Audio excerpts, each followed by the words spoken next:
Ok, dans cette vidéo, on va faire quelque chose de très simple. Je suis sûr que vous connaissez sans doute déjà les produits de la marque Njoka. On va donc analyser véritablement les stratégies que cette marque a eu à utiliser pour pouvoir se démarquer sur le marché. Ce sont les stratégies que j'ai eu à identifier et je peux vous rassurer, aller en profondeur pour pouvoir identifier ces stratégies-là.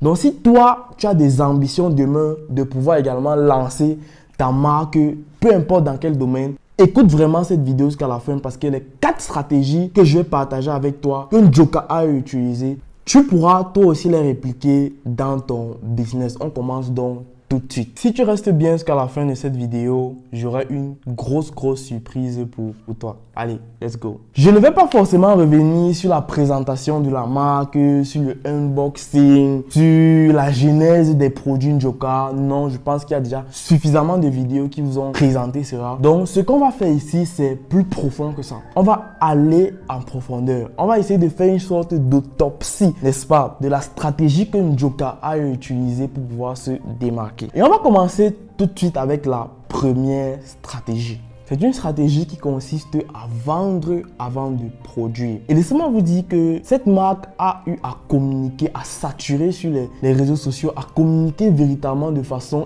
impulsive pendant pratiquement 8 mois. Et pendant ces 8 mois, ils ont fait connaître leurs produits. Et je peux vous rassurer que les chiffres n'étaient pas encore disponibles. Ils ont eu à communiquer de tel point qu'ils avaient déjà des personnes qui les contactaient, qui voulaient entrer en possession du produit pour pouvoir peut-être déguster, consommer, peut-être pour devenir revendeur. Et ce qui est important et fondamental qu'il faut comprendre dans cette stratégie, c'est quoi? C'est que c'est une stratégie qui vous permet déjà de comprendre qui même sera votre cible une fois que votre produit sera disponible, premièrement. Deuxièmement, ça vous permet également de pouvoir peut-être même anticiper sur le produit lors de sa production. Troisièmement, ça vous permet également de réduire les coûts de la production. Dans quel sens ça vous permet de réduire les coûts de production? Parce que imaginez que vous n'avez pas l'argent pour faire les chips. Vous vous rendez donc compte qu'avec le fait de fabriquer simplement le packaging, de communiquer là-dessus, ça vous permet déjà d'avoir les précommandes. L'argent des précommandes vous permet donc de pouvoir financer la production. Je ne sais pas si vous vous rendez compte. Donc, ça, c'est une stratégie qui est vraiment très intéressante. Vendre avant de produire. Et c'est une stratégie aussi, je souhaite également attirer votre attention ici, que lorsque vous voulez vendre avant de produire, il y a un élément important que vous devez prendre en compte, c'est la valeur perçue du produit. Parce que pour vendre avant de produire, il faut pouvoir faire en sorte que votre audience ou alors votre cible puisse s'identifier ou alors puisse se projeter avec votre produit. Et pour que votre cible puisse se projeter avec votre produit, il est fondamental que vous puissiez faire donc un packaging qui est d'excellente qualité. Et c'est exactement ce que Njoka a eu à faire. Parce qu'en sortant d'abord le packaging qui est d'excellente qualité, ça met tout le monde d'accord. Et c'est tout le monde qui a envie d'acquérir le produit lorsqu'il sera sorti. Quelqu'un d'autre qui voulait également vendre avant de produire, qui partait aussi sortir son packaging et qui n'était pas aussi attrayant ou aussi beau que celui-ci. Vous pensez que ça aurait produit le même effet dans les précommandes par exemple? Parce que tellement de personnes voulaient acquérir le produit parce qu'on a vu le packaging et c'était tellement beau. Ça a fait en sorte que les gens puissent se projeter avec le produit en question. Et c'est ça justement qui a fait en sorte que le produit puisse se démarquer avant même sa sortie en termes de précommande. Parce qu'ils ont commencé à gagner de l'argent avec le produit sans même qu'il soit disponible. Et ça, c'est une stratégie vraiment qu'il faut prendre en compte si vous souhaitez aussi vous lancer dans une aventure de marque. La deuxième stratégie qui a également fait en sorte que Njoka puisse se démarquer sur le marché, c'est tout simplement, je dirais, la notoriété des promoteurs de cette marque sur la plateforme Facebook. Parce que ce qu'il faut comprendre ici, c'est que principalement la stratégie de communication digitale, je précise, est axée sur Facebook. Et lorsqu'on regarde sur Facebook, il ne faut pas se mentir ou alors il ne faut pas oublier ce détail que les promoteurs ont déjà une notoriété qui est non négligeable sur les réseaux sociaux, notamment sur Facebook, comme je disais. Et c'est ça également qui a permis d'accroître l'influence de la marque sur Facebook. Demain, si vous aussi vous voulez communiquer sur votre marque, cherchez à avoir une audience, cherchez à avoir une notoriété sur un réseau social, peu importe. C'est vrai que ce n'est pas la seule stratégie qu'on peut utiliser pour communiquer vraiment efficacement sur sa marque, mais Njoka a eu à utiliser cette stratégie-là. Et comme j'ai eu à dire à l'entame de cette vidéo, je vous présente les stratégies que Njoka a eu à utiliser pour se démarquer. Donc, si vous avez la possibilité de construire une audience, n'hésitez pas à construire votre audience. Parce que demain, vous ne savez pas peut-être les opportunités que peut vous donner par l'audience que vous avez sur votre réseau social. La troisième stratégie que Njoka a utilisée pour pouvoir se démarquer, j'ai envie de dire que c'est la stratégie la plus intéressante et la stratégie la plus magnifique. Parce que moi, j'ai beaucoup appris de cette stratégie. Qu'est-ce qu'ils ont fait? C'est qu'ils ont réussi à créer derrière les produits Njoka une sorte de mythe. Donc, c'est-à-dire que lorsque tu consommes Njoka, tu deviens plus intelligent. Lorsque tu consommes Njoka, tu deviens un faf. Je ne vais pas donner la définition de faf ici. Donc, ceux qui comprennent, tant mieux. Ceux qui ne comprennent pas, bon, peut-être il y a des personnes qui vont donner la définition en commentaire, tant mieux. Mais ils ont justement réussi à jouer là-dessus. Et ils ont réussi à faire ça en faisant donc des campagnes marketing et surtout des courts-métrages. Parce que ce qu'il faut comprendre ici, c'est quoi? Ce qu'il faut comprendre ici, c'est que lorsqu'on communique sur une marque, il faut tenir compte de la culture, du contexte dans lequel on communique. Et c'est hyper important parce que justement, dans notre contexte, on est beaucoup toujours attiré par des trucs qui ont trait au sexe. Parce que justement, quand on communique sur les réseaux sociaux, il faut jouer sur des thématiques qui intéressent la majorité des personnes. Et des thématiques liées au sexe, malheureusement ou heureusement, ça intéresse beaucoup de personnes. Donc du coup, ils ont eu à surfer là-dessus, par exemple, en disant que peut-être le Njoka pimenté, ça rend... Et ça a beaucoup marché. Comme j'ai dit, ils ont également fait comprendre que lorsque tu manges Njoka, tu deviens plus intéressant. Lorsque tu manges Njoka, tu deviens plus classe et tout. Et j'ai pris ma machine justement pour vous montrer quelques petites campagnes marketing qu'ils ont eu à faire. On ne va pas vraiment entrer dans toutes les publications qui avaient trait à la campagne marketing de Njoka parce que c'est vraiment beaucoup. J'ai juste identifié quelques-unes les plus intéressantes que je vais vous présenter maintenant. Donc je vais taper Njoka, corps du Christ, parce que ça, je crois que ça c'était la première campagne marketing qu'ils ont eu à faire sur le produit Njoka. Et regardez par exemple ici, vous allez vous rendre compte de quelque chose que je vous disais au début de cette vidéo, c'est que ils ont commencé à communiquer sur le produit depuis lorsqu'il n'était même pas encore prêt. Parce que voici par exemple une vidéo qu'ils ont eu à sortir, qui a justement créé énormément de polémiques. C'est une vidéo qui est sortie le 16 août 2022, donc il y a pratiquement un an de cela. Et ils ont justement eu à jouer sur le fait que Njoka est associé, n'est-ce pas, au corps du Christ. C'est vraiment très sensible parce que ça a créé justement beaucoup de polémiques dans le sens où comment est-ce qu'on peut associer les chips au corps du Christ et tout. Les gens n'ont pas compris.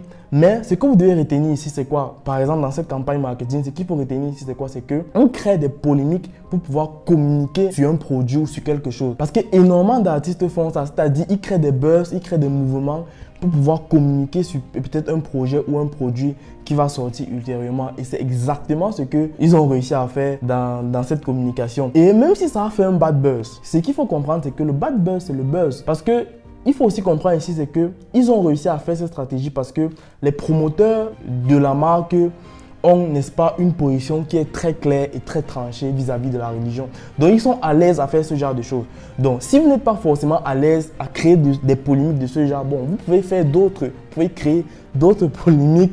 Mais quoi qu'il en soit, ils ont réussi à faire passer le message. Ils ont réussi, par cette campagne marketing, à faire vendre le produit Njoka. Donc, là, ça dépend des valeurs de tout un chacun, mais c'est une stratégie qui a marché parce que quand on regarde ici, on va voir pratiquement 167 000 vues. 167 000 vues sur un produit qui n'est même pas encore disponible. C'est tout simplement énorme. Ça, c'était la première campagne que je vais vous montrer. La deuxième, on va aller taper ici, toujours sur la barre de recherche Njoka, rend intelligent.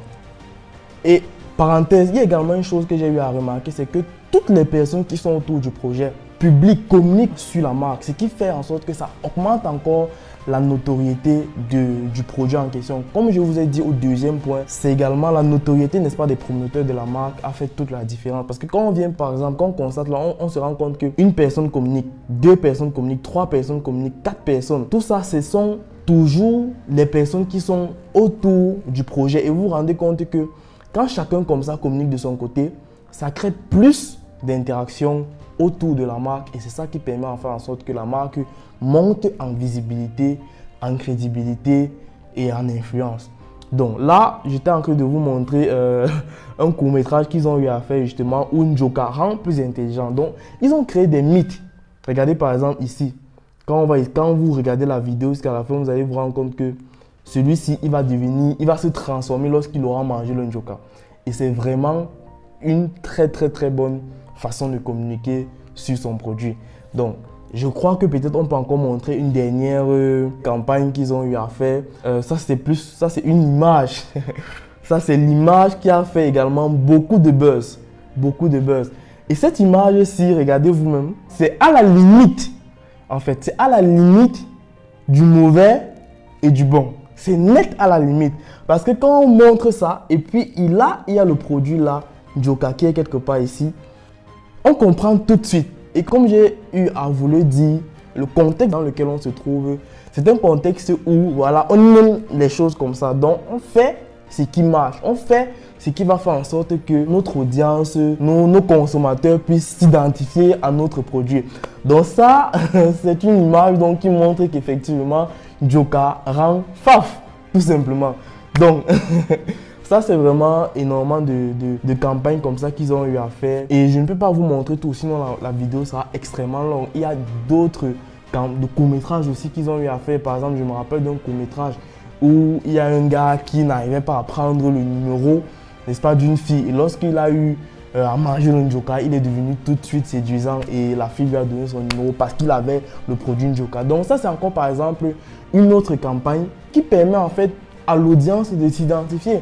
Parce que je pense que Njoka a eu à faire un travail extraordinaire qui était d'identifier les points sur lesquels il pouvait communiquer pour pouvoir toucher les Camerounais ou peut-être toutes les personnes qui gravitent autour de notre contexte. Je ne sais pas si on comprend. Donc, c'est vraiment quelque chose de très intéressant que ces gars ont eu à faire derrière la communication de ces produits. Et on va donc passer à la quatrième stratégie. La quatrième stratégie qui a fait en sorte que les produits Njoka puissent se démarquer, c'est une stratégie qui est d'une finesse incroyable. C'est une stratégie qui m'enseigne et qui va également vous enseigner. Et je vous rassure que j'ai fait exprès de mettre cette stratégie en dernière position parce que je souhaite vraiment récompenser ceux qui sont restés jusque-là parce que ça, c'est une stratégie qui, en fait, c'est incroyable la stratégie. Je ne sais pas si vous avez remarqué, à partir d'un moment, à partir du mois peut-être fin avril, mai, juin, vous allez vous rendre compte qu'il y avait énormément d'influenceurs camerounais qui se sont filmés avec les produits Njoka. Et je m'interroge, comment donc il a réussi à faire en sorte que ces influenceurs-là puissent se filmer avec les produits Njoka? C'est la stratégie que je vais vous dévoiler maintenant, c'est que le don, c'est une arme ou alors c'est une munition que lorsqu'on tire, ça ne rate jamais sa cible. Ça ne rate jamais sa cible. Et je vais vous démontrer comment est-ce que, j'ai envie de dire, comment est-ce que le docteur Claudel a procédé pour faire en sorte que les influenceurs puissent se filmer avec les produits Njoka. Ça, c'est mon analyse. Je répète, c'est mon analyse. Et je peux peut-être me tromper, mais je suis sûr que je ne suis pas loin de la vérité. On va prendre un cas. On va revenir sur la machine. On va prendre le cas de Moustique Charismatique parce que Moustique Charismatique, je pense que tout le monde le connaît. C'est un artiste humoriste.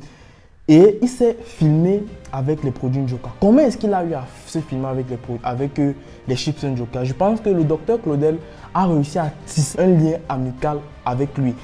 Et comment est-ce qu'il a procédé? Simplement, tout commence ce jour, je crois que c'était le 23 avril. Le docteur Claudel fait un live sur sa page où il montre comment, avec ses équipes, ils sont descendus dans les restaurants de Moustique Charismatique pour manger du taro.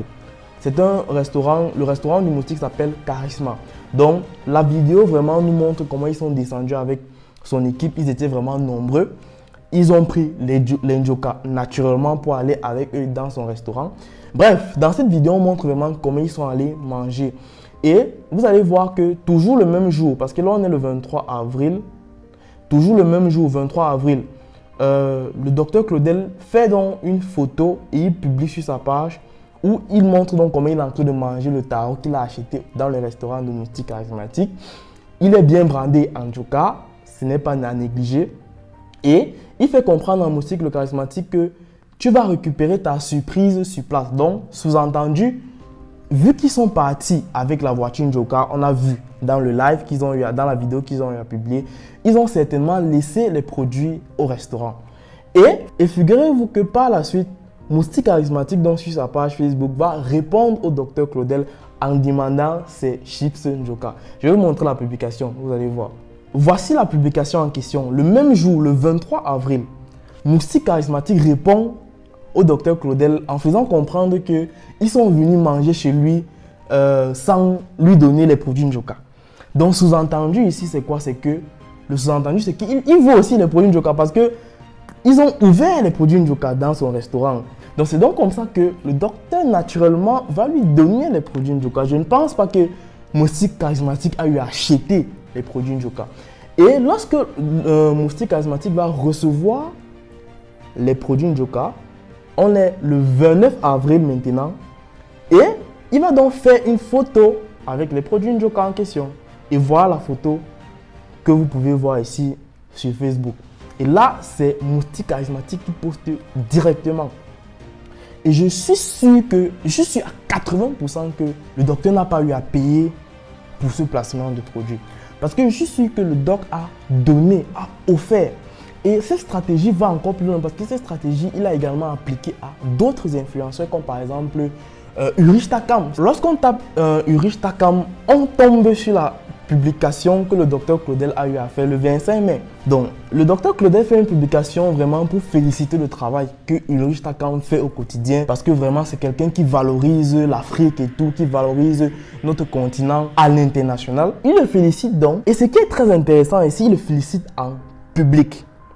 Ce qui va se passer, c'est quoi? C'est que Ulrich Takam va naturellement répondre en commentaire. Donc, Ulrich Takam répond en commentaire que quoi? J'attends mon carton Njoka. Je suis aussi l'enfant des gens. Il n'y a pas que les autres pour chop ça. Bimoulé d'abord. Donc, voilà le commentaire que Ulrich Takam fait sur la publication du Dr Claudel. Et il demande ouvertement qu'il veut les Njoka. Naturellement, on va lui donner les Njoka. Et lorsqu'il va recevoir les Njoka, figurez-vous qu'il va aussi faire une photo avec les produits Njoka. On va aller chercher la photo là, je vais vous montrer. Voici donc la publication en question. On se rend compte que c'est le 6 juin que Ulrich Takam fait donc le post où il se filme avec les Njoka, qui est la preuve qu'il a effectivement reçu les produits Njoka de la part du docteur Claudel. Il se filme avec, il poste sur sa page qui est suivie par plusieurs millions de personnes. Et voilà, je ne suis pas sûr que le docteur Claudel a eu à payer Ulrich Takam pour faire cette publication. Parce que justement, c'est venu d'un don. Donc le docteur Claudel a eu à offrir les produits Njoka à Ulrich Takam. Et tout naturellement, pour soutenir, il s'est filmé avec. Et il a eu à poster sur sa page. Et ça a donc eu à faire un énorme coup de marketing pour les produits Njoka. Il faut donner. Il faut donner, les amis. Si vous avez votre produit, vous venez de sortir votre produit, donnez. Essayez de faire la guérilla, donnez pour que les gens utilisent, consomment votre produit gratuitement. C'est ça qui pourra, n'est-ce pas, derrière vous permettre d'avoir des opportunités peut-être de vente. Et c'est vraiment ce que Njoka a eu à faire. Et il y a également quelque chose de fondamental qu'on doit retenir au sortir de cette vidéo. C'est que la communication, le marketing et la communication, c'est ça qui porte un projet. Parce que lorsqu'on regarde un produit comme Njoka, c'est la communication qui fait la force de ce produit. Et moi, j'ai envie d'aller plus loin en vous disant que la production n'est même pas très importante. La production compte peut-être à 20%. Mais le plus dur, c'est le marketing. Le plus dur, c'est la communication. Le plus dur, c'est comment vous vendez votre produit. Avant même de vous engager dans le lancement de votre produit, posez-vous d'abord la question, comment est-ce que vous faites le marketing, comment vous faites la communication, comment vous vendez. Parce que c'est ça, Njoka nous a prouvé que c'est ça qui peut porter ton projet plus haut. Donc, on arrive au thème de cette vidéo. J'espère que les 4 stratégies que je vous ai partagées vous ont éveillé l'esprit et vous ont intéressé. J'espère que demain, vous aussi, vous pourrez répliquer cela dans votre business, dans votre projet. Si tu vas répliquer ça, dis-moi en commentaire et surtout, dis-moi, n'est-ce pas, la stratégie qui t'a le plus marqué parmi les 4 stratégies que je t'ai présentées. Si tu es arrivé jusqu'à la fin de cette vidéo, j'ai une énorme surprise pour toi. C'est que je te fais gagner 10 paquets de Njoka. Alors, le jeu pour jouer, c'est très simple. Il suffit que tu partages cette vidéo à 10 personnes minimum. Et je vais laisser en description un lien WhatsApp que tu vas envoyer les captures d'écran de tes partages à ce numéro-là. Plus tu partages, plus tu pourras donc augmenter tes chances de gagner les 10 paquets de Njoka. Donc, c'est parti. Tu peux envoyer à tes contacts, à tes amis, aux personnes qui sont intéressées par le business. Et n'oublie pas que plus tu partages la vidéo, plus tu as la possibilité de gagner. Et à la fin, donc, on va tirer au sort toutes les personnes qui ont eu à participer et on va sélectionner un gagnant et il va recevoir ses 10 paquets de Njoka. Alors, let's go les gars!